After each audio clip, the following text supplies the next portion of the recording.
Teguh hilang-hilang terus nih Teguh nih.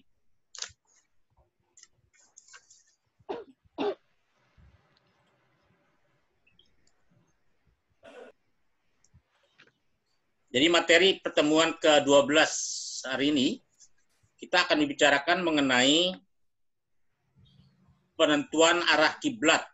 Ini hal yang sederhana, anak-anak ya, yang sederhana, tapi ternyata dari awal mula, kita ini khususnya ulama-ulama Islam, telah memberikan kontribusi besar terhadap ilmu astronomi. Khususnya kalau kita sebut dengan ilmu falakiyah. Ya, karena ternyata hari-hari besar yang kita peringati dan kita rayakan itu tergantung daripada kedua benda langit, matahari dan bulan. Nah, seperti itu. Itu di latar belakang dari slide pertama Bapak, ya, itu adalah hari berjalan tiap saat, di mana kita melakukan rutinitas agama, sholat khususnya ibadah, itu tergantung dari gerak semu matahari. Ya, pada saat kita sholat zuhur, asar, maghrib, isya, subuh, itu menggunakan dari gerak semu matahari. Baik, slide kedua, Mas. Pengertian arah kiblat. Kiblat berasal dari bahasa Arab, ya, sama kiblat juga, yang bermakna adalah arah yang merujuk ke suatu tempat, di mana berada bangunan Ka'bah yang terletak di tengah-tengah Masjidil Haram. Ka'bah juga sering disebut dengan Baitullah. Menghadap arah kiblat merupakan suatu permasalahan yang sangat penting dalam syariat Islam. Coba ceritakan Rahayu, sebelumnya kiblat kita kemana? Dan kenapa harus berubah?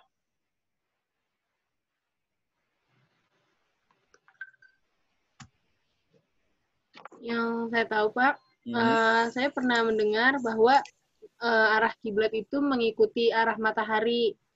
Matahari. Terus di zaman Nabi yang Ibrahim, pada saat Ka'bah dibangun, terus Ka'bah mungkin ada perselisihan kenapa Ka'bah dijadikan sebagai pusat untuk arah kiblat, dan mulai di situ Ka'bah menjadi arah kiblat untuk umat Islam. Itu yang saya tahu, Pak. Baik, bagus, itu juga banget, itu adalah sejarah, ya kan? Sejarah daripada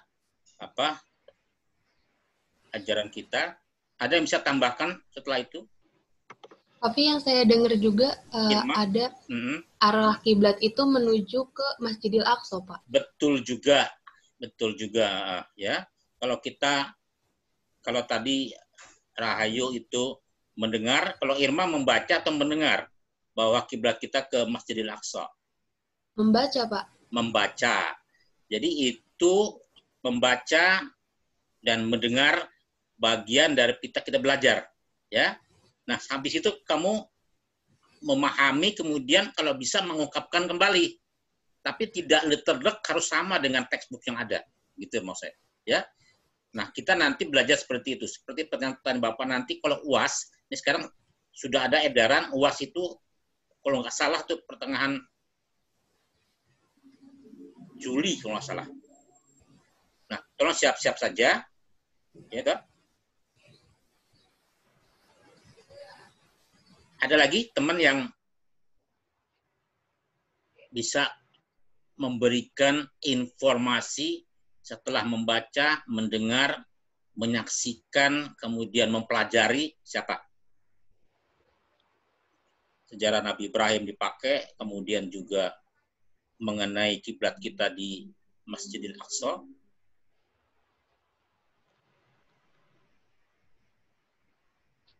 Belum ada yang berani? Ada yang berani, teman-teman?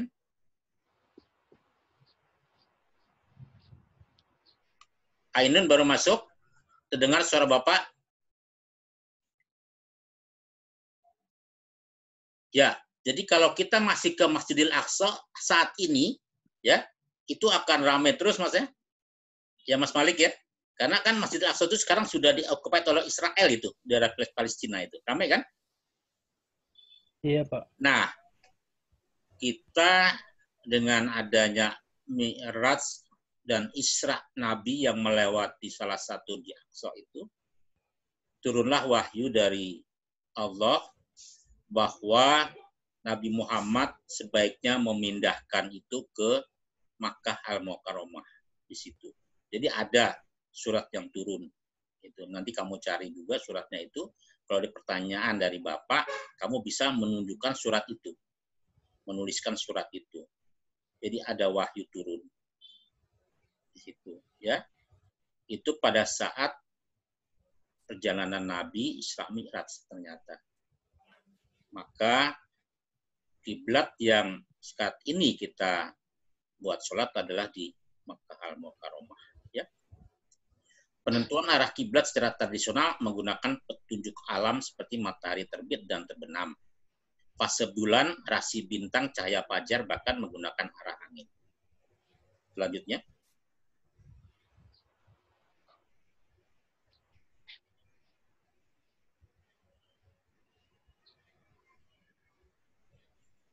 Pak Ainun hadir, Pak. Ya, Bapak catat nih tadi Bapak sudah munculkan Ainun hadir, sambil lewat tadi. Ainun tanggal 6 itu Sabtu kemana? Karena Bapak belum nyatet. Hadir nggak atau sinyalnya waktu itu Bapak belum lihat? Ada Pak hadir. Ada ya? Oke. Yang jam 10. Oke, nggak apa-apa, Bapak. Yang penting kamu hadir. Yang penting kamu sudah info ke Bapak ya. Dia Anggraini sama dengan Ainun. Hari Sabtu ada? Sabtu saya nggak ada, Pak. Kemana? Saya nggak hadir. Kemana? Saya pergi tuh, Pak. Oke, tapi ada suratnya tolong ya, dikirim ke WA Bapak ya. Minta izin ya, surat izin ya. Ini chat gitu, Pak. Iya, pakai WA aja. Boleh. Oh iya, suratnya. Nanti saya cross check nih. Saya cross check masuk. Iya. Oke. Nadia hadir hari ini? Nadia? Belum ya? Kemudian Iqbal? Belum ada. Baik, slide nomor 3. Nah, di antara ilmuwan Islam yang telah melakukan perhitungan arah kiblat itu Al-Khawarizmi, Al-Batani, Abu Al-Wafa Al-Buzaini, Al-Biruni, Al-Tusi, Hafsah Al-Hasib, Al-Nazrizi, Ibnu Yunus, Al-Khalili, dan Al-Satir. Itu banyak. Sampai saat ini juga. Ya, banyak ulama Islam kita juga dia mengerti mengenai ilmu falak. Gitu. Ya, jadi sebenarnya kita nggak kalah dengan orang-orang dari dari Eropa, dari Amerika segala macam. Ya, tinggal kita memang teknologinya tinggalan itu aja. Lanjut.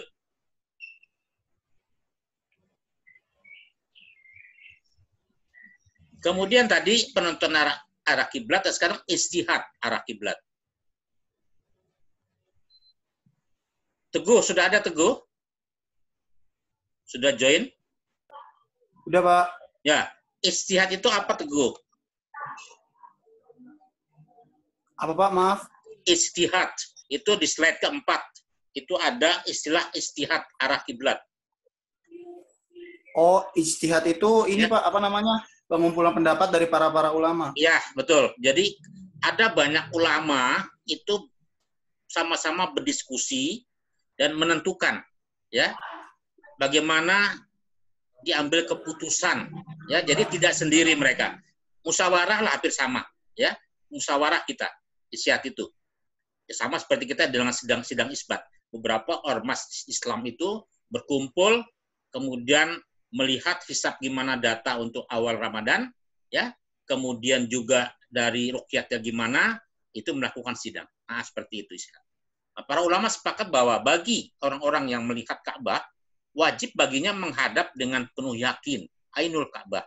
Sementara itu bagi mereka yang tidak bisa melihat Ka'bah, maka para ulama berbeda pendapat. Selain mazhab Syafi'iyah, berpendapat cukup dengan menghadap arah Ka'bah, zihatul Ka'bah. Sehingga arah kiblat itu di sini bersifat zan. Jadi masih abu-abu gitu. Karena dia merasa, oh ini nih arah kiblat gitu. Sementara Syafi'iyah, mazhab Syafi'iyah berpendapat bahwa tetap diwajibkan bagi yang jauh dari Mekah untuk mengenal Ainul Ka'bah, yakni wajib menghadap Ka'bah sebagaimana yang diwajibkan pada orang-orang yang melihat langsung Ka'bah yang ada di lokasi Mekahnya. Bagi yang tidak tahu arah dan ia tidak dapat mengira kemana arah kiblat, maka baginya wajib taklid. Malik, apa itu taklid?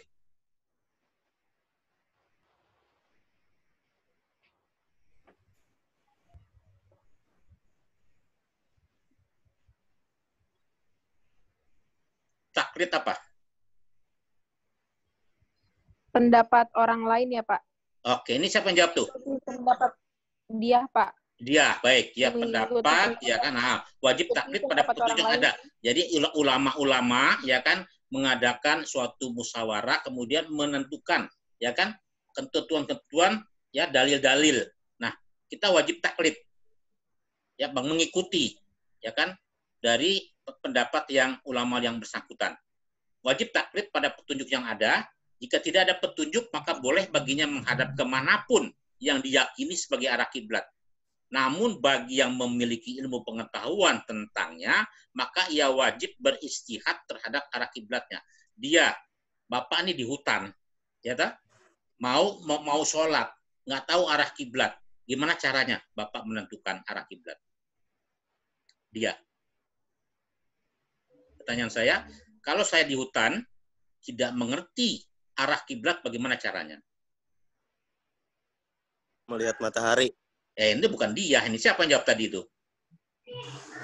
Iqmal, Pak. Oh ya, boleh. Iqmal jawab, menghadap matahari. Matahari mau diapain? Kalau misalnya maksudnya ketika terbit ataupun terbenam, jadi mengetahui barat dan timur. Betul, matahari bisa. Tapi pada saat malam hari, matahari tidak ada.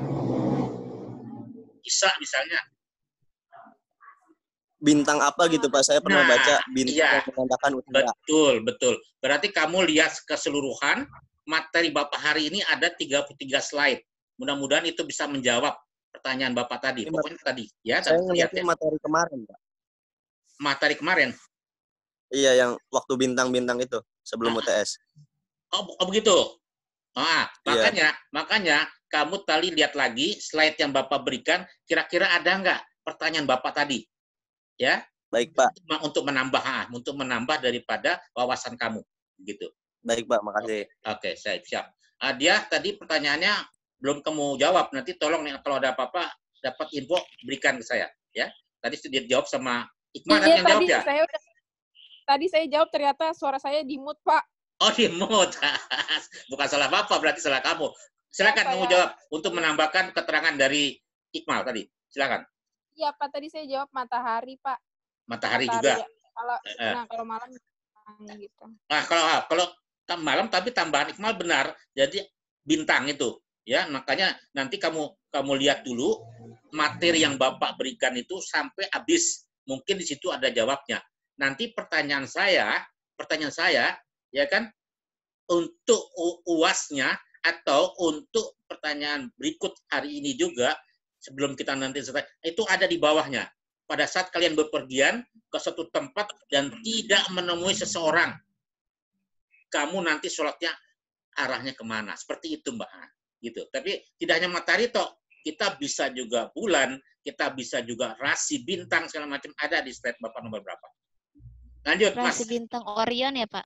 Ya makanya nanti kamu baca dulu, jangan ini Bapak juga mau belajar dari kamu gitu. Oke? Ya, oke. Nanti ada di bawah. Selanjutnya slide nomor 5, Mas. Ya. Lokasi Ka'bah berdasarkan pengukuran menggunakan GPS. Hatami, apa itu GPS? Orang geografi harus tahu. Halo. Ya. Hatami. Iya, Pak. Ya, halo. GPS. Betul. Sudah dengar, Bapak. GPS singkatan dari apa? GPS singkatan dari Global Positioning System, Pak. Betul.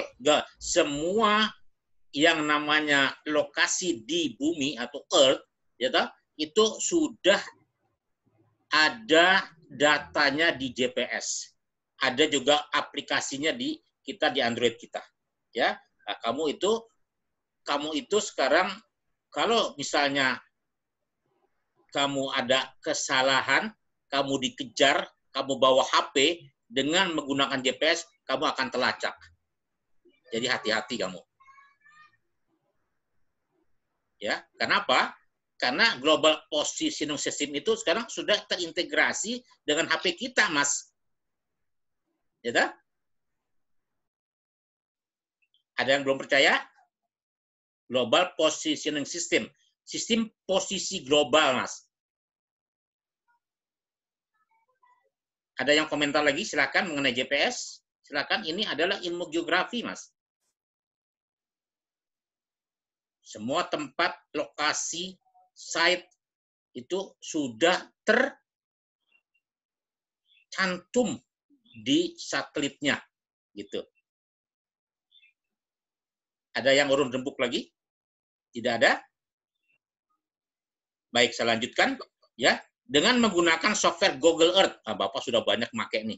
Ya, secara astronomi lokasi Ka'bah itu berada di 21 derajat 25 menit 21,04 detik lintang utara.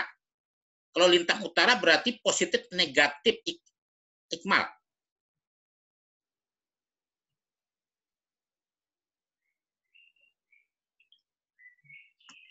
Iya, Pak.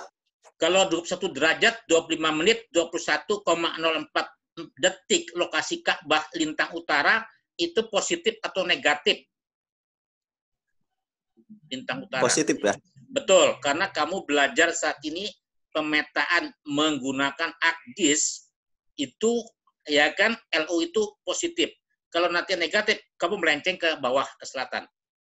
Ya? Iya. Oke. Terus untuk 39 derajat 49 menit 34,04 detik bujur timur, positif atau negatif? Negatif, Pak. Ah, negatif. Positif. Positif. Positif ya? Masih positif. Iya, kalau bujur timur itu kita ke kanan. Betul ya. Oh, Karena tidak ada namanya kita bujur timur itu negatif, nggak ada. Kita positif semua. Karena kita berpatokan pada Greenwich Mean Time (GMT) gitu ya. Angka tersebut dibuat dengan ketelitian cukup tinggi karena menggunakan satelit yang mengorbit kita gitu loh. Baik ya, 10 menit lagi nanti kita off ya. Sampai slide berapa nanti kita off. Kita istirahat dulu, kamu baca dari slide 1 sampai terakhir, temukan kira-kira pertanyaan-pertanyaan untuk saya. Ya, baik nanti bisa kamu tanyakan pada saat kita ketemu 15 menit sebelum berakhir atau melalui WA. Paham? Paham, Pak. Oke, baik ya. Nah, kemudian untuk selanjutnya, tolong kalau kamu yang punya Google Earth atau peta dimanapun, atau kamu tanyakan sama dosen yang mengajarkan SIG, ya, kamu tentukan lokasi lintang bujur rumah kamu. Yang saat ini kamu sedang mendengarkan daring dari Bapak. Paham? Itu nanti kita cek, itu tugas kita juga untuk menentukan arah kiblat untuk pertanyaan yang terakhir, untuk slide terakhir mengenai tugas hari ini. Paham nggak? Siapa belum paham? Jadi misalkan Malik itu berada di posisi, ya kan, karena lintang selatan berarti minus ya, 6 derajat. Nah, 6 derajat. Kasih nanti Bapak kasih contoh. Bapak punya alamat rumah, itu ada 6 derajat, 106 derajat bujur timur. Karena dia LS berarti minus 6 derajat. Nah, kamu juga begitu nanti. Lihat di Google Earth-nya. Atau di Go Map-nya. Terserah. Nah, nanti kira-kira kamu berada di posisi ini, nanti bisa dicek gitu. Kalau dia seorang Gober atau Gojek harus tahu karena dia menentukan pengantaran penumpang. Paham ya? Jadi Nadiem Makarim bisa berhasil Gojeknya karena dia mempekerjakan ahli-ahli geografi, ahli lisik. Paham itu? Paham nggak? Teman-teman, paham nggak apa yang Bapak katakan? Loh, kok pada diam? Pak. Belum paham? Iya, Pak. Maksudnya gini. Kita menentukan alamat. Ya, benar. Tentukan koordinat lintang bujur di rumah kamu ini. Nah, kalau kamu di HP kamu ini ada, ya kan, ada namanya GoMap atau misalnya Google Earth, ya toh? Iya, Pak. Itu nanti ada kelihatan lintang utara, lintang selatannya, dan bujur timur. Koordinatnya. Nah, betul koordinat kamu. Kirim ke Bapak. Nah, nanti kamu iya, bisa, nanti kamu bisa Bapak ajarkan. Oh ya, nanti menentukan arah kiblatnya gimana gitu. Oh, iya, Pak. Nah, makanya kamu nanti lihat dulu slide Bapak yang berikan tadi, ya, yang tadi Bapak kirim. Nah, kemudian kira-kira ada slide yang mana kata-katanya atau kalimat apa yang belum kamu pahami. Gitu. Baik, kita undur diri dulu, ya. Nanti kita join lagi. Sanggup? Ya. Bapak end dulu ya. Baik, Pak. Ya, Pak. Oke, ya, sampai nanti. Jadi 15 menit sebelum jam 10 lewat 10. Saya akhiri. Wassalamualaikum warahmatullahi wabarakatuh. Waalaikumsalam warahmatullahi wabarakatuh.